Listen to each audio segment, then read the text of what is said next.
Sis! Ano? May chismis ako. Bago? Guess what? Nalaman ko na. Pani!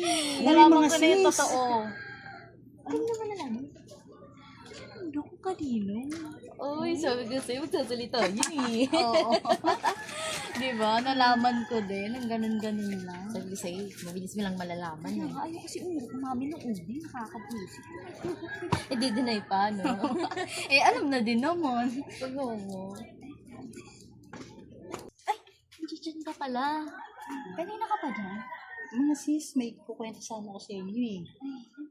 Oo. Pasensya na kasi may pupuntahan din kasi kami. Oo, nagmamadali na nga kami actually. May kailangan kasi ako bilhin. Pasensya ka na. Una na kami. Sa susunod na araw naman siguro. Okay.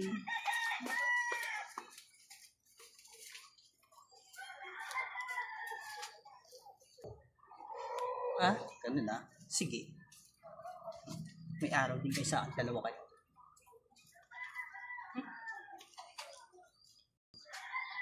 Pag-alis na nga.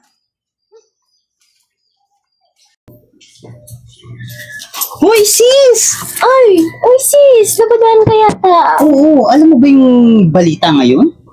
Ano na naman balita yan? Apaw na ako sa Eh, chismis. kasi meron akong nasagap na balita tungkol sa iyo. Sa akin? Ako? Alam mo, yung best friend mo si Hazel, Ano meron? ang dami-dami sinasabi sa iyo. Oo, pinagkakalat na dito sa barangay natin. Ano na naman yun? Ano daw na ang cute-cute mo raw. Alam mo ba yun? Tapos, pabaya ka doon sa anak. Ang baho-baho mo raw. Tapos, ang dami mo doon pinagkakautangan. Sinabi niya yun? Oo, tinig na tinig ko. Grabe! Pinagkakatiwalaan ko pa naman yung tao na yun, tapos ganun lang sasabihin niya sa akin? Kaya nga eh. Kaya, yung best friend niya, huwag ka magtitiwala dyan. Parang kapatid ko na yung tao na yun. Naku. Pag nakatalikod ka, ang dami-dami na sinasabi sa'yo. Alam mo ba yun? Talagang sinabi niya yun sa akin? Oo. Ang dami ng lalaki, ang pinagsasabi niya. Alam mo ba yun? Grabe! Oo, sis. Talagang sinabi niya yun sa akin? Kaya nga napapunta ako sa inyo. Kasi concern lang naman ako sa iyo, sis. Salamat sa pagiging concern mo kukumprontahin ko nga yun si Hazel. Okay. O sige, sis, dito muna ako ha. O sige, salamat sa pagsabi May rakit pa ako. Bye. Bye-bye! Siguro, kakatiwalaan ko pa naman yung tao na yun, tapos maririnig ko. Ang daming sinasabi sa akin. God.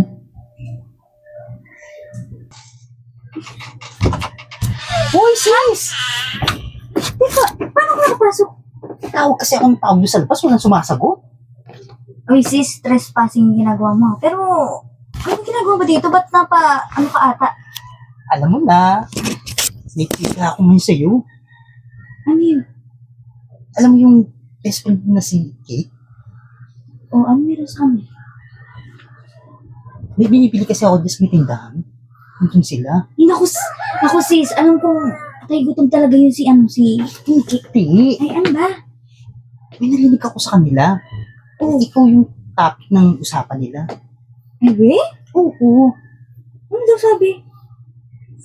Sabi ni kwento-kwento ni Kimberly dun sa mga kachika niya, ang dami mo daw lalaki. Ako pa talaga maraming lalaki, Oo. ha? Lahat ng mga kalalakihan dito sa barangay natin daw, nilalandi mo. Ano? Oo. Kaya tuloy yung mga asawa nila, galit na galit sa'yo. Wow! Nasabi niya talaga sa akin yan? Oo, sis. Tapos, ano pa? Ang dami-dami niya kinukwento. Ang dungis-dungis ng bahay mo, tapos ang itsura mo daw, ang linis-linis. God. Hindi ka daw marunong maglinis ng bahay. Sabi na hindi ko talaga pagkakatiwalaan yung papoy na yun. Ay nako sis, sabi ko sa'yo, kung magtitiwala sa mga ganyan tao. Kasi pag nakatalikod ka, ayan, diyan ka nasisira. Sige sis, Ako na bahala sa kanya. Sige, sis. Thank you ha. Sinabi mo sa akin, laking tulong yan. Anak, Sige na, bye-bye. Inaantay ko. Kasi na yun. Hoy, ikaw na babae ka? Ang dami kong nalalaman sa'yo ha. Kung ano-ano pinagsasabi mo sa akin, ako mo ako dinuduro-duro. Bakit? Bakit? Ikaw din naman may mga sinasabi sa akin eh. Talaga? Sabi ni Mimi. Ano? Wala nga naman akong sinasabi sa'yo. Ikaw Dami nga ka ang naman maraming sinasabi. Wala akong sinasabi sa'yo. Sis, anong sabi mo? Marami akong lalaki? Lahat ng mga lalaki dito sa bayan natin? At saan mo naman napulot yung news na yan? Saan pa ba? Di kay Mimi. Tsaka isa pa ang kapal naman ang mukha mong sabihan ako nun. Halos parehas nga lang tayong daming lalaki dyan.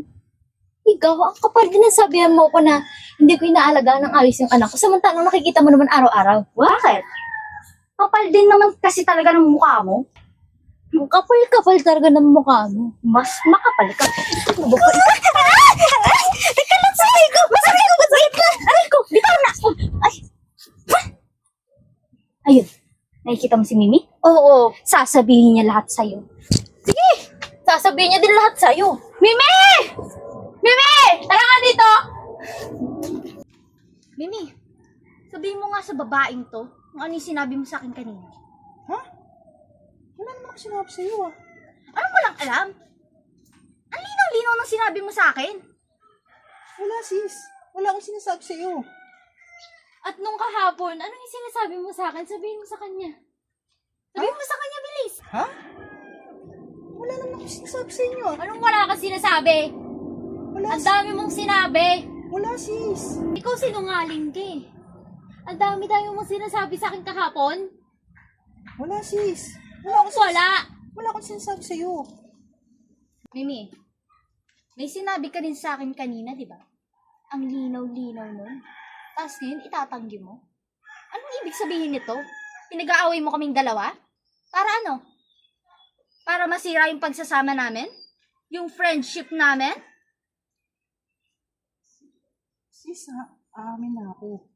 O sige. Umawin ka na. Sabihin mo na lahat. Sis, patawarin niyo naman ako. Nagsiselos kasi ako sa inyo. Kasi, hindi niyo kasi nasali sa usapan niyo. Kaya, ayun, nagtanim ako ng galit. Kaya, nagawa ko yung ganito, yung pag-awayin ko yung dalawa. Eh di dapat sana, kinausap mo na lang kami. Kaysa ganito pag ginawa mo. Tsaka sis, Mimi, kaya lang naman namin nagawa yun sa'yo kasi mga bali-balita din na mahirap ka nga daw sabihan ng mga sikreto kaya umiwas kami sa'yo noon. Oo. Kaya nga sis, sana mapatawad niyo ako sa nagawa ko sa inyo. Sa ngayon, Mimi, hindi ka muna namin mapapatawad sa ginawa mo kasi ang pangit eh. Ang pangit yung ginawa mo. Nakakasira ng image namin dalawa. Kaya, baka hindi ka muna namin mapatawad ngayon. Sis, Hindi ka pa namin kayang patawarin. Kasi, okay lang sis kung yan ang desisyon niyo. Pero, sana naman, mapatawad niyo ako. well, siguro baka mapatawad ka rin namin next year. Sa ngayon, ayaw ka muna namin makita. Kaya pwede ba umalis ka na muna sa harapan namin? Okay sis, pero bago ako umalis, sana mapatawad niyo ako. Sige, dito na ako. Sis, pasensya ka na ha. Oh sis, okay lang yan. Saka alam ko naman din hindi mo magagawa sa akin yun. Nakakalungkot lang kasi bakit ganun pa yung kailangan nyo gawin. Kaya nga eh. Hindi Pero- na lang sabihin sa atin yung totoo. Pero alam mo sis, hayaan mo na. Ang mahalaga eh, wala tayong tinatagong kahit ano sa isa't isa. Maliban lang sa pagkain, syempre. Sige na. Sige na, tara na.